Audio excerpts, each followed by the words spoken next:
مسلمان ہی نہیں ہوتا. صلاح الدین ایوبی اپنے خیمے میں بیٹھے ہیں تو ایک بی بی آ گئی, اس قبیلے کا کوئی شخص مسلمان نہیں ہوتا. بی بی آئی, آگے کہنے لگی میرے 4 بیٹے جنگ میں کھو گئے ہیں, چھوٹے چھوٹے بچے جنگ میں کھو گئے, مل نہیں رہے, فوجیوں کو حکم دے مجھے میرے بچے تلاش کر کے دیں.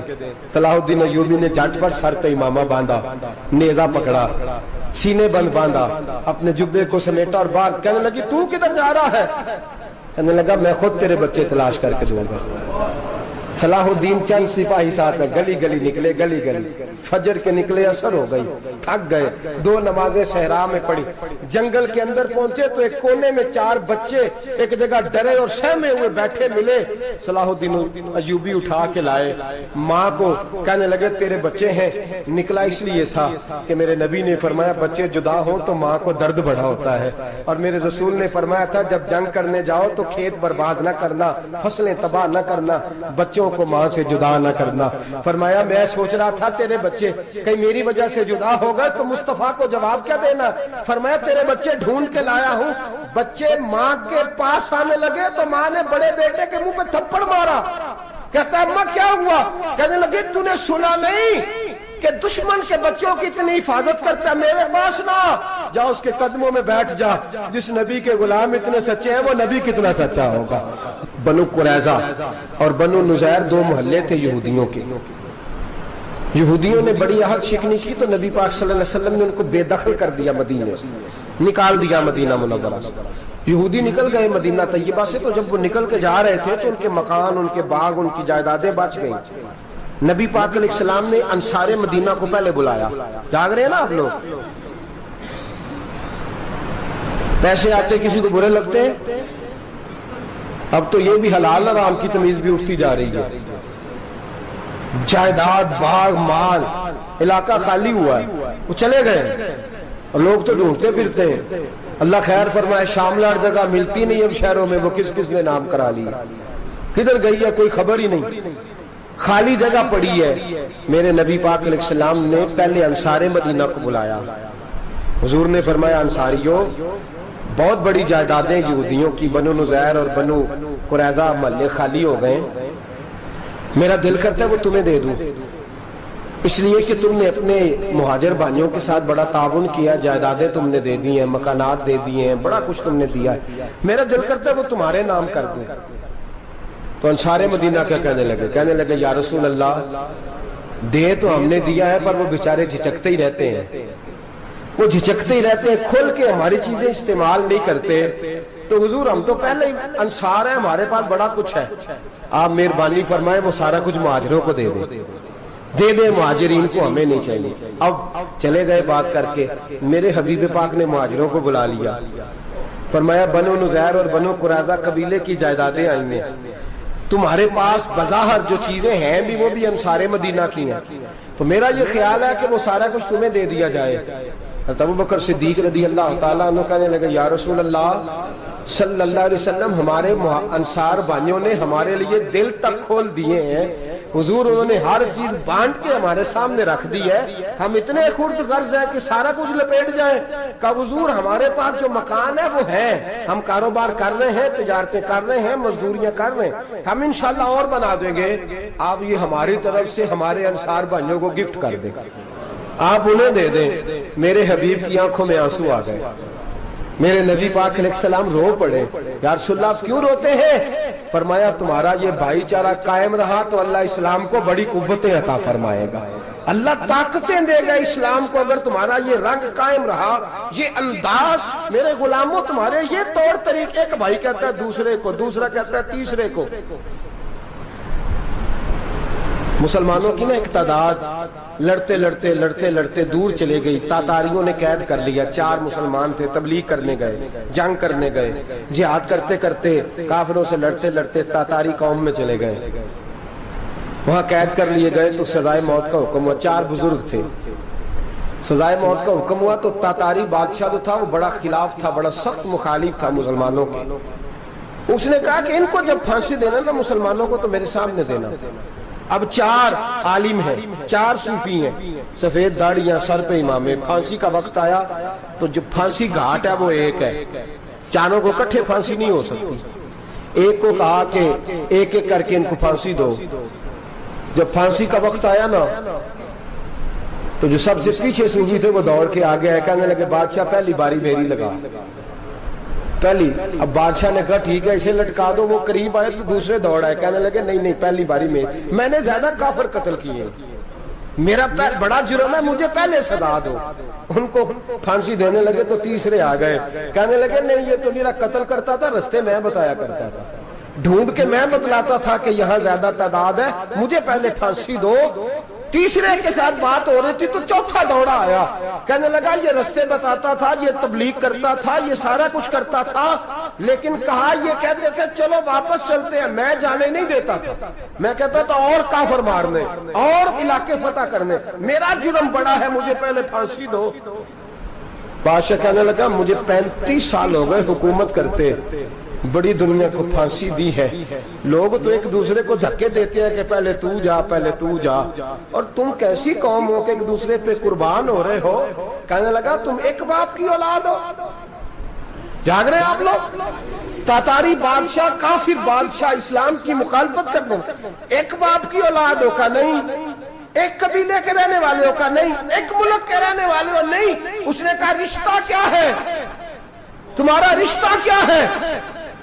تو بول کے کہنے لگے خدا ایک ہے نبی ایک ہے, خدا ایک ہے اور نبی منفرد ایک ہے, اس قوم کی نقصان بھی ایک ہی سب کا نبی, اللہ بھی قرآن بھی ایک. کیا ہی اچھا تھا ہوتے اگر مسلمان بھی ایک, یوں تو سید بھی ہو مرزا بھی ہو افغان بھی ہو, تم سبھی کچھ ہو بتاؤ کہ مسلمان بھی ہو. فرمایا ہمارا اللہ ایک ہے نبی ایک ہے, تو کہا پھر ایک دوسرے پہ جان کیوں دیتے ہو؟ فرمایا ہمارے نبی نے ہمیں بھائی بھائی بنا دیا ہے, بھائی کا دل نہیں کرتا اس کی آنکھوں کے سامنے بھائی چلا جائے, ہمارا دل نہیں کرتا پہلے مجھے دے پہلے مجھے دے. بادشاہ کہنے لگا تمہارا جذبہ مجھے متاثر کر گیا, جاؤ میں تم چاروں کو آزاد کرتا ہوں, تمہیں آزاد کرتا ہوں. میرے دوستو یہ رنگ تھا, دیکھیں نا, یہ اس دھرتی نے نظام دیکھا ہے نا, اس فلک نے پہلی بار دیکھا, اس زمین نے پہلی بار, اور میرے حضرت صاحب فرمایا کرتے تھے زمین تڑپ کے روئی, اس نے پہلی دفعہ دیکھا. احد کا میدان ہے, 3 صحابہ تپتی ہوئی زمین پہ زخموں سے چور چور پڑے ہیں. حضرت انس بن نضر رضی اللہ تعالیٰ عنہ پانی کا پیالہ لے کے پہنچے, ایک زخمی سے کہا تجھے پانی پلانا ہے, تو کہنے لگا میرے زخم تھوڑے ہیں, وہ جو ساتھ پڑا اس کے زخم گہرے ہیں, پہلے اسے پانی پلا دے, جا اسے دے دے. اس کے پاس پہنچے تو وہ کہنے لگا وہ مجھ سے پہلے گرا تھا, اس کا زخم زیادہ گہرا ہے, اسے پانی پلا. تیسرے کے پاس گئے تو کہنے لگا چوتھا تڑپ زیادہ رہا ہے, اس کی عمر زیادہ ہے, میں تو جوان ہوں برداشت کر رہا ہوں, بڑھاپے کی وجہ سے نڈھال ہو گیا, پہلے اسے پانی پلا. چوتھا کہنے لگا 5ویں کے پاس جا, 5واں کہنے لگا 6ٹھے کے پاس جا. حضرت انس بن نضر کہتے میں رو پڑا, میں نے کہا محمد کے غلاموں, رسول نے تمہیں کیسا جذبہ دے دیا ہے, زبانیں پیاس سے باہر ہے لیکن تمہاری اخوت مرتے دم تک قائم ہے. کہتے میں 7ویں کے پاس گیا تو کہنے لگا اگر 6 قربانی دے سکتے ہیں تو مجھے خود غرض نہ سمجھ, میں نے نہیں پانی پینا, جا پہلے کے پاس لے جا. کہتے میں پہلے کے پاس آیا تو روح پرواز کر گئی, دوسرے کے پاس آیا تو روح پرواز کر گئی, میں 7ویں تک آیا تو انتقال کر گئے. کہتے ہیں پانی کا پیالہ میں نے اٹھایا اور میں نے زمین پہ رکھا تو میں نے کہا پانی گوا رہنا, محمد کے غلام مر تو جاتے ہیں پر ایک دوسرے کا خیال بڑا رکھا کرتے ہیں, گوا رہنا یہ مر جایا کرتے لیکن ایک دوسرے کا درد. میرے دوستو لٹا ہوا برما, روتے ہوئے مسلمان, سسکیاں اور آہیں لیتی ہوئی مائیں پوچھتی ہیں اے خاصا اے خاصان رسول وقت دعا ہے, امت پہ تیری آ کے عجب وقت پڑا ہے. وہ دین جو بڑی شان سے نکلا تھا وطن سے, پردیس میں وہ دین آج غریب الغربا ہے.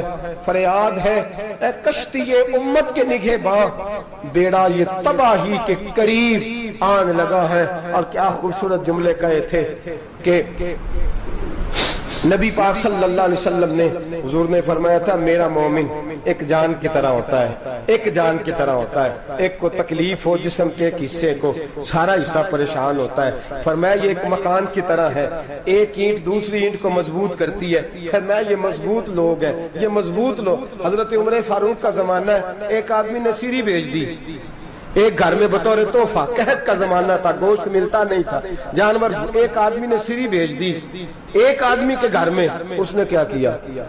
اس نے اپنی بیوی سے کہا ہماری تو خیر ہے، ساتھ والا پڑوسی زیادہ غریب ہے، ادھر نہ بھیج دے، یہاں گندم امیر شہر کی ہوتی رہی خراب اور بچی کسی فقیر کی فاقوں سے مر گئی، کہا ساتھ والے پڑوسی کے گھر سے میں کئی دنوں سے بھوک کی آوازیں، وہاں بھیج دے۔ اس کے گھر گئی تو اس کی بیوی شوہر کو مشورہ دیتی ہے، کہتی ہے میرے بچے تو دلیر ہے، ساتھ والے کے چھوٹے ہیں، وہ گزارا نہیں، ادھر نہ بھیج دیں۔ ادھر گئی، ایک روایت ہے 7 گھر، ایک روایت ہے 21 گھر، 21 گھروں میں گھومتی ہوئی وہ سری پھر پہلے کے گھر میں آ گئی، اور پہلا صحابی کہنے لگا صرف تو نے ہی محمد کا کلمہ نہیں پڑھا، باقی 20 نے بھی پڑھا ہوا ہے، صرف تو نے ہی رسول اللہ سے یہ درس نہیں لیا، باقیوں نے بھی لیا ہے، اور صرف تیرے اندر ہی جذبہ اظہار نہیں، تو ہی صرف مسلمانوں سے پیار نہیں کرتی، سارے ہی پیار کرتے ہیں۔ وہ سری پھر آ گئی ہے، اب کیا کرنا ہے؟ اب کیا کرنا ہے؟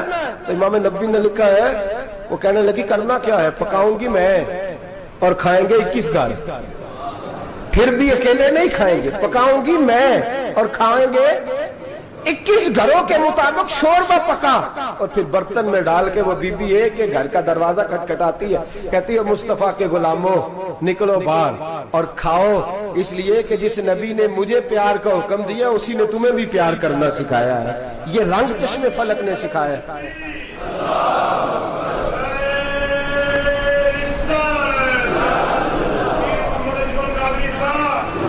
آپ کی بڑی مہربانی، زندہ باد وہی ہے جس کو اللہ رسول زندہ باد فرمائے، بڑی مہربانی، اللہ جزا دے۔ عرض یہ کرنے جا رہا تھا کہ رسول کریم صلی اللہ علیہ وسلم نے یہ پیغام دیا امت کو، فرمایا دیکھیں نا کتنے بڑے لفظ ہیں، یہ نہیں فرمایا دوزخ میں جائے گا، یہ نہیں فرمایا کہ اسے جہنم کی سزا ملے گی، میرے نبی نے فرمایا میں اسے مومن مانتا ہی نہیں، میں اسے مسلمان اپنا مانتا ہی نہیں۔ حضور کسے؟ فرمایا جو پیٹ بھر کے کھاتا ہے اور اس کا ہمسایہ بھوکا سو جاتا ہے، میں مومن ہی نہیں مانتا۔ سزا تو تب ملے گی نا کہ جب میں کسی سزا کا اعلان کروں، میں مانتا ہی نہیں، وہ میرا ہے ہی نہیں، خود پیٹ بھر کے کھا رہا ہے، ہمسایہ اس کا بھوکا، میں نہیں مانتا۔ انما المؤمنون اخوہ، مومن بھائی بھائی، میں مانتا ہی نہیں اسے۔ اور میرے حبیب پاک اتنے بڑے لفظ حدیث میں اور کہیں نہیں ملیں گے آپ کو، اتنے بڑے جملے کہیں نہیں ملیں گے۔ میرے نبی پاک نے فرمایا اللہ کہے گا قیامت کے دن، کون؟ اتنے بڑے لفظ حدیثوں میں ملتے نہیں جتنے یہ ہیں۔ حضور نے فرمایا رب فرمائے گا بندے سے کہ میں تیرے پڑوس میں بھوکا تھا، تو نے مجھے روٹی کیوں نہیں کھلائی؟ کون کہہ رہا ہے؟ اللہ کہہ، میں بھوکا تھا تو نے روٹی نہیں دی، میں ننگا تھا تو نے کپڑا نہیں دیا، میں پیاسا تھا تو نے پانی نہیں پلایا، میں بیمار تھا تو تیمارداری۔ یا اللہ نہ تو کھاتا ہے، نہ پیتا ہے، نہ کپڑا پہنتا ہے، نہ تو بیمار ہوتا ہے، لا تاخذہ سنۃ ولا نوم، تجھے بیماری آتی نہیں، اونگ نیند نہیں آتی، میرے مالک تو میرے پڑوس میں تھا۔ تو حضور فرماتے ہیں رب فرمائے گا وہ جو بندہ تیرے پڑوس میں بھوکا تھا تو بندہ تو میرا ہی تھا نا، وہ جو بندہ تیرے پڑوس میں ننگا تھا تو بندہ تو میرا ہی تھا نا، وہ جو تیرے پڑوس میں پیاسا تڑپتا رہا تو وہ میرا ہی بندہ تھا، تو دوائی لینے جائے تو بڑے اسپتال میں اور اس بیچارے کو 20 روپے پرچی کے بھی میسر نہ آئے تو میرا ہی بندہ تھا۔ میرے دوست خیال کر اور یاد رکھ، یہ جو ہمسائے ممالک میں ظلم ہوتے ہیں، زیادتیاں ہوتی ہیں، ہمارے گھر کا پنکھا اچھا چلتا ہے، ہم جلوس اس وقت نکالتے ہیں جب ہماری لائٹ بند ہوتی ہے، ہم جلوس اس وقت نکالتے ہیں جب ہمارا ایسا جو ہمیں تنگ کرتا ہے، ہم اس وقت درد محسوس کرتے ہیں جب ہمارے گھر تک آگ آ جاتی ہے۔ یہ جو باہر آگ جل رہی ہے یہ تیرے گھر بھی آ سکتی ہے، یہ جو باہر فساد ہو رہا ہے یہ تیرے دروازے تک آ سکتا ہے۔ میرے رسول پاک نے ایک جان، مسلمان کو ایک جان قرار دیا۔ مجھے بتائیے انگلی کو کٹ لگ جائے، مسلمان ایک جان ہے نا، انگلی کو لگ جائے کٹ، دماغ کہتا ہے میں نے نہیں سوچنا اس کے بارے میں نے اس کے درد کو محسوس ہی نہیں کرنا، انگلی کی درد ہے، انگلی جانے اس کا کام جانے، ایسے ہی ہوتا ہے نا۔ بولے پیروں سے کہتے ہیں، انگلی کہتی ہے چل ڈاکٹر کے پاس، پیر کہتے ہیں نہیں میں نے نہیں جانا، انگلی کا کام ہے انگلی جائے، ایسے ہی ہے نا۔ دل سے کہتے ہیں تو تڑپ تھوڑا سا، انگلی کو درد ہے، کہتے میں کو تڑپوں، انگلی کا ماما، انگلی جانے اس کا کام جانے۔ ٹیلی فون کرنا ہے ڈاکٹر صاحب کا پتہ کرنا ہے تو کان کہتے ہیں میں نے نہیں بات سننی ڈاکٹر صاحب کی، زبان کہتے ہیں میں نے نہیں بولنا، انگلی جانے، ایسا ہوتا ہے۔ پیر احتجاج کرتے کہ میں نے ڈاکٹر کے پاس، میں کیوں چکر کھاتا پھروں ڈاکٹر کی دکان کی، انگلی کو درد ہے انگلی جانے، ایسا ہوتا ہے۔ بھئی میرے رسول پاک نے فرمایا مسلمان ایک جان ہے، تو درد برما کے مسلمانوں کو ہو رہا ہے تو پاکستانی کہہ رہے ہیں کوئی بات نہیں، وہ جانے ان کا کام جانے، ایک جان ہے نا، درد ہونا چاہیے، تکلیف ہونا چاہیے، پھٹے پہ باتیں ہوتی ہیں اس موضوع پہ، اسمبلی پہ گفتگو ہوئی ہے اس موضوع پہ، آپ کی صوبائی اسمبلیاں اس موضوع پہ بولی ہیں، آپ کے کونسل اس موضوع پہ بولے، ہم تو اپنی اپنی سیاستیں، اپنے اپنے تماشے، اپنے اپنے چکروں میں لگے ہوئے، وہ دریا کے اندر سسکتے مسلمان، بنگالی کہتے ہیں ہمارے نہیں، برمی کہتے ہیں ہمارے نہیں، پاکستانی کہتے ہیں ہمارے نہیں، ترکی کہتے ہیں وہ کس کے ہیں؟ وہ کس کے ہیں؟ وہ اللہ کے بندے ہیں، محمد عربی کے غلام ہیں صلی اللہ علیہ وسلم۔ لیکن میرے دوستو کیا ہمیں کیا غرض ہے، وہ جانے ان کا کام جانے، یہ جب تیرے پیروں تک آگ آئے گی پھر تجھے پتہ چلے گا یہ بڑی سخت آگ ہے۔ آج جس کافر نے برما پر عرصہ دراز تنگ کیا ہے، مسلمان تھوڑے تھوڑے مفاد لینے کی خاطر نا، بنو عباس اور بنو امیہ کی جنگ چل رہی تھی، بنو عباس جو تھے وہ غالب آ گئے، بنو امیہ جو تھے ان کی حکومت ختم ہو گئی، تو عیسائیوں نے بنو امیہ سے کہا کہ ہم تمہارے ساتھ تعاون کرتے ہیں، ہم تمہارے ساتھ تعاون کرتے ہیں اور بنو عباس پہ غلبہ پا کے تمہیں حکومت دلاتے ہیں۔ بنو امیہ بڑی جدوجہد کر رہے تھے بادشاہی کے لیے، لیکن انہوں نے کہا کہ ہم لڑ رہے ہیں، کوشش کر رہے ہیں، لیکن ہمیں کسی کافر کی مدد کی ضرورت نہیں، ہم جتنا مرضی لڑیں لیکن کافروں کے ہاتھوں بنو عباس کو مروانے کو ہم تیار نہیں ہیں، میں خبردار، تمہارا آپس کا معاملہ ہے، ہم خود نمٹ لیں گے، تمہیں اجازت نہیں دیتے تم اندر کودو اور کود کر کے تم فسادات پیدا کرو اور مسلمانوں کے اندر تقسیم کرو۔ میرے دوستو مسلمان کو سوچنا چاہیے، سوچ بڑی رکھنی چاہیے، گھر کی جنگ سے نکل آ، اب بہو ساس کے جھگڑے سے باہر آ جا، اب ملے کی سیاست چھوڑ کے باہر کا سوچ، اب اسلام کو تیری حاجت ہے۔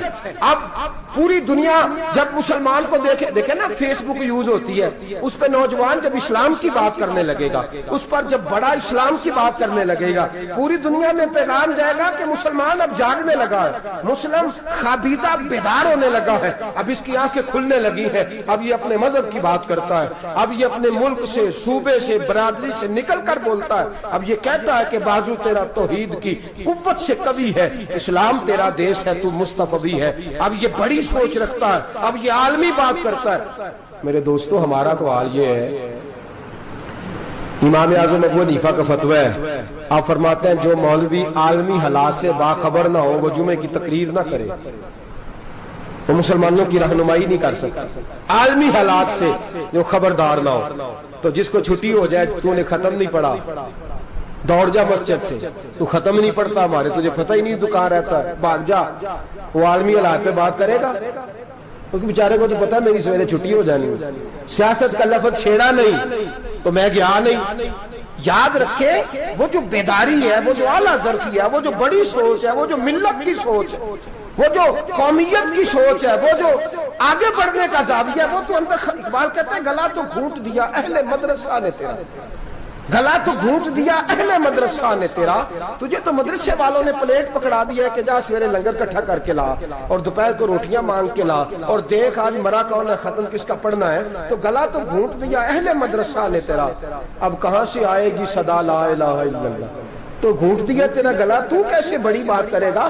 بڑی بات کے لیے بڑی سوچ چاہیے، بڑی تگودو چاہیے، بڑی کوشش چاہیے، بڑا حوصلہ چاہیے۔ مسلمان چھوٹی چھوٹی لڑائی میں، چھوٹی چھوٹی جنگ میں، ایک دکاندار دوسرے دکاندار سے لڑ رہا ہے، گلی والا دوسری گلی والی سے لڑ رہا ہے، محلے والا محلوں پہ اعتراض، ایک شہر میں رہنے والے میں نے دوسرے محلے پہ اعتراض کرتے دیکھے، یقین کریں ایک شہر میں رہنے والے، علاقے میں بسنے والے کہتے ہیں بھائی توبہ ہے اس محلے تو اللہ ہی بچائے، لا حول ولا قوت۔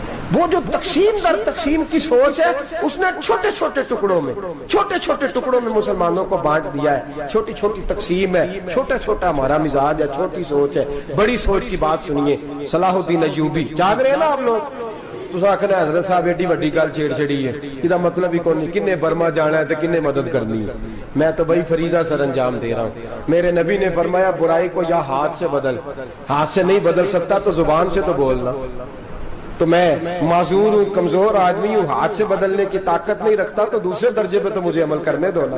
اثر کرے نہ کرے سن تو لے میری فریاد، نہیں ہے داد کا طالب یہ بندہ آزاد، رونے تو دو، تڑپنے تو دو، آہیں تو بہانے دو، سسکیاں تو لینے دو، مار کھائی ہے تو تڑپنے تو دو۔ وہ قرآن پاک برما میں پابندی لگی ہے تو میں یہاں سوچنے لگا ہوں کہ وہاں تو پابندی لگی ہے، یہاں پہلے لوگ کوئی نہیں پڑھتی۔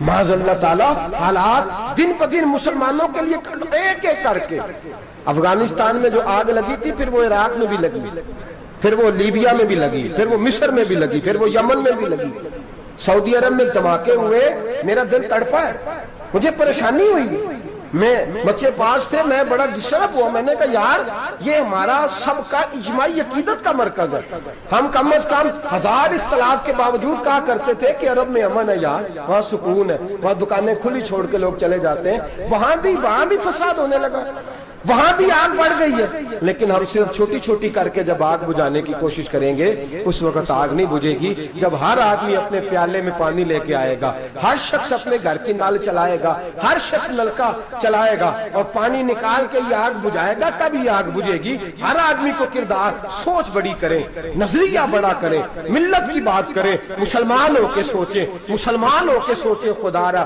نکلیں یہ گھر کے جھگڑوں سے، تھوڑی دیر کے لیے اپنے آپ کو بڑا کریں، بڑی سوچ آپ بنائیں، جب دوستیاں لگائیں، یرانے لگائیں، پھر چھوٹے موٹے حساب سے بچیں۔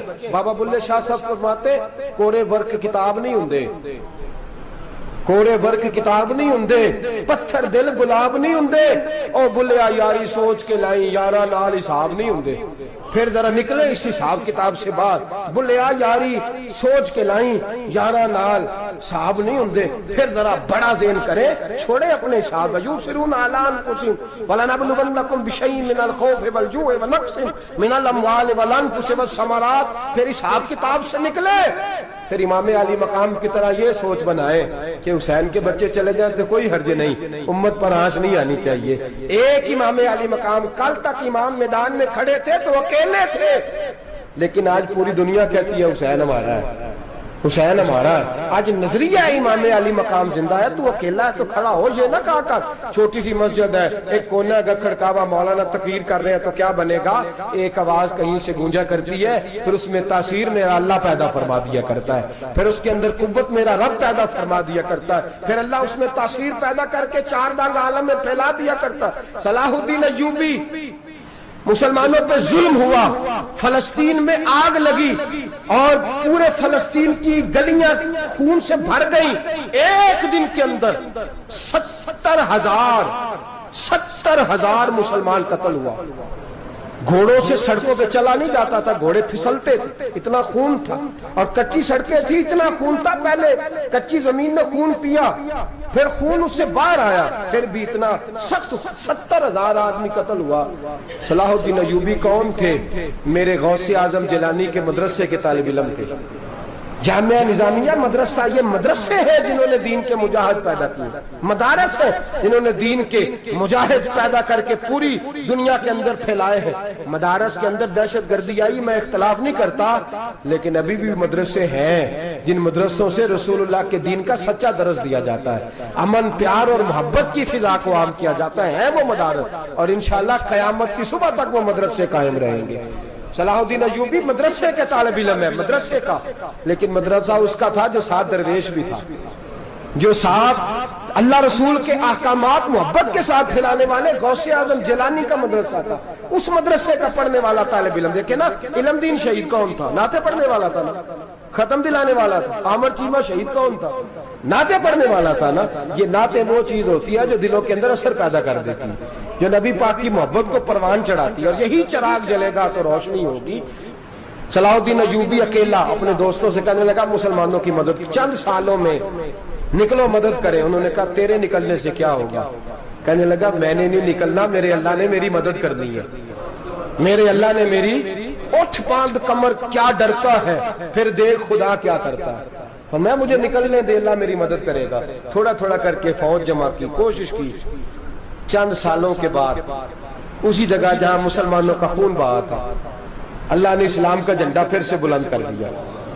صلاح الدین ایوبی فاتح بن کے مسجد اقصی کے دروازے پہ کھڑا ہے. چند سال گزرے، عیسائیوں کا اپنا وہ ظلم ابھی یاد ہے، اور عیسائی سارے لیڈر کہتے ہیں تیاری کر لو، اب ہمارے بچے کاٹے جائیں گے، عورتیں بیوہ ہوں گی، گردنیں کٹیں گی، اب دیکھنا جتنا خون ہم نے بہایا تھا مسلمان اس سے دگنا بہائیں گے.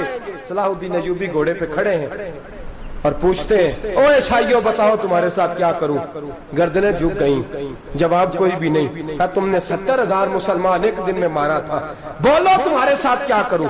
تم نے ایک دن میں مسلمان یوں کاٹے جیسے گاجر مولی کاٹی جاتی ہے، بولو کیا کروں.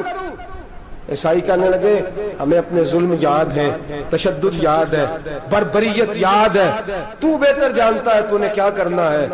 صلاح الدین ایوبی گھوڑے پہ فاتح کھڑا ہے، آنکھوں میں آنسو آئے، تڑپ کے رویا، کہنے لگا میں تمہارے ساتھ وہی سلوک کروں گا جو میرے مصطفیٰ نے قریش مکہ کے ساتھ فرمایا تھا. لا تصریب علیک، جاؤ تم پر کوئی زیادتی، جاؤ تم آزاد ہو. اس نے کہا تو کر کیا رہا ہے؟ کہنے لگا میں کیا کروں، میں اس محمد کا ماننے والا ہوں جس نے معاف کرنا سکھایا ہے صلی اللہ علیہ وسلم. میرے پیروں میں زنجیر ہے رسول اللہ کی غلامی کی، جاؤ تم آزاد ہو. اس نے کہا تم آزاد ہو. لوگوں نے کلمہ پڑھنا شروع کر دیا، اشہد ان لا الہ الا اللہ واشہد ان محمدن عبدہ. سارے قبیلے کے کچھ نہ کچھ لوگ مسلمان، ایک قبیلہ رہ گیا مسلمان نہیں ہوتا. صلاح الدین ایوبی اپنے خیمے میں بیٹھے ہیں تو ایک بی بی آ گئی، اس قبیلے کا کوئی شخص مسلمان نہیں ہوتا. بی بی آئی، آگے کہنے لگی میرے 4 بیٹے جنگ میں کھو گئے، چھوٹے چھوٹے بچے جنگ میں کھو گئے، مل نہیں رہے، فوجیوں کو حکم دے مجھے میرے بچے تلاش کر کے دیں. صلاح الدین ایوبی نے جھٹ پٹ سر پہ امامہ باندھا، نیزہ پکڑا، سینے بند باندھا، اپنے جبے کو سمیٹا اور باہر. کہنے لگی تو کدھر جا رہا ہے؟ کہنے لگا میں خود تیرے بچے تلاش کر کے دوں گا. صلاح الدین چند سپاہی ساتھ گلی گلی نکلے، گلی گلی فجر کے نکلے، اثر ہو گئی، تھک گئے. 2 نمازیں صحرا میں پڑھی، جنگل کے اندر پہنچے تو ایک کونے میں 4 بچے ایک جگہ ڈرے اور سہمے ہوئے بیٹھے ملے. صلاح الدین ایوبی اٹھا کے لائے، ماں کو کہنے لگے تیرے بچے ہیں. نکلا اس لیے تھا کہ میرے نبی نے فرمایا بچے جدا ہوں تو ماں کو درد بڑا ہوتا ہے، اور میرے رسول نے فرمایا تھا جب جنگ کرنے جاؤ تو کھیت برباد نہ کرنا، فصلیں تباہ نہ کرنا، بچوں کو ماں سے جدا نہ کرنا. فرمایا میں سوچ رہا تھا تیرے بچے کہیں میری وجہ سے جدا ہو گئے تو مصطفیٰ کو جواب کیا دینا. فرمایا تیرے بچے ڈھونڈ کے لایا ہوں. بچے ماں کے پاس آنے لگے تو ماں نے بڑے بیٹے کے منہ پہ تھپڑ مارا. کہتا اماں کیا ہوا؟ کہنے لگے تو نے سنا نہیں کہ دشمن کے بچوں کی اتنی حفاظت کرتا ہے، میرے پاس نہ جا، اس کے قدموں میں بیٹھ جا. جس نبی کے غلام اتنے سچے ہیں وہ نبی کتنا سچا ہوگا، جس نبی کے نوکر اتنے کھڑے ہیں وہ نبی کتنا کھڑا ہوگا. جا کے کلمہ پڑھ لے. میرے دوست یہ اسلام ہے جس نے غیروں کا درد بھی اپنے سینے میں رکھا. اقبال کہتا ہے سارے زمانے کا درد ہمارے ہی سینے میں ہے. برما کا مسلمان ہو یا عراق، لیبیا، افغانستان، کشمیر کا مسلمان ہو، میرے دوست وہ غیر نہیں ہے، وہ تیرا اپنا ہے. اس کا رنگ نہ دیکھ، اس کی بولی نہ دیکھ، اس کا قبیلہ اور علاقہ نہ دیکھ. دیکھ کہ وہ تیرے رسول کا کلمہ پڑھتا ہے، وہ دیکھ کہ وہ کعبے کی طرف منہ کر کے نماز پڑھتا ہے. دیکھ کہ تیرا اور اس کا نصاب زندگی قرآن ایک ہے. میرے دوست کچھ نہیں کر سکتا تو دعا تو کر دیا کر، کچھ نہیں کر سکتا تو التجا تو کر دیا کر. اللہ کے حضور یہ تو کہا کر کہ اللہ مسلمان جہاں بھی ہیں تو ان کی مدد فرما، اللہ مسلمان جہاں بھی ہیں تو ان کی غیبی امداد فرما. یہ دعا تو میرے دوست ضرور کیا کرو. سوچ بڑی کریں، جب بھی آپ بولیں، جب بھی آپ لکھیں، جب بھی کسی سے بات کریں تو بحیثیت مسلمان کے بات کریں، بحیثیت ایک نبی پاک کے غلام کے بات کریں. اپنی زندگی اس انداز میں ترتیب دیں کہ پہلے آپ مسلمان ہیں، اس کے بعد آپ کچھ اور ہیں. پہلے اسلام کی بات کریں، بڑی بات کریں، بڑے حوصلے کی بات کریں، پھر اسلام کو قوت ملے گی، پھر بیداری امت کو نصیب ہوگی. اللہ کریم برما کے مسلمانوں کو اپنی رحمت کی ٹھنڈی چھاؤں نصیب فرمائے، ہمیشہ مدحت خیر الانام میں گزرے. دعا ہے یہ عمر درود و سلام میں گزرے. آخر دعوانا ان الحمدللہ رب العالمین.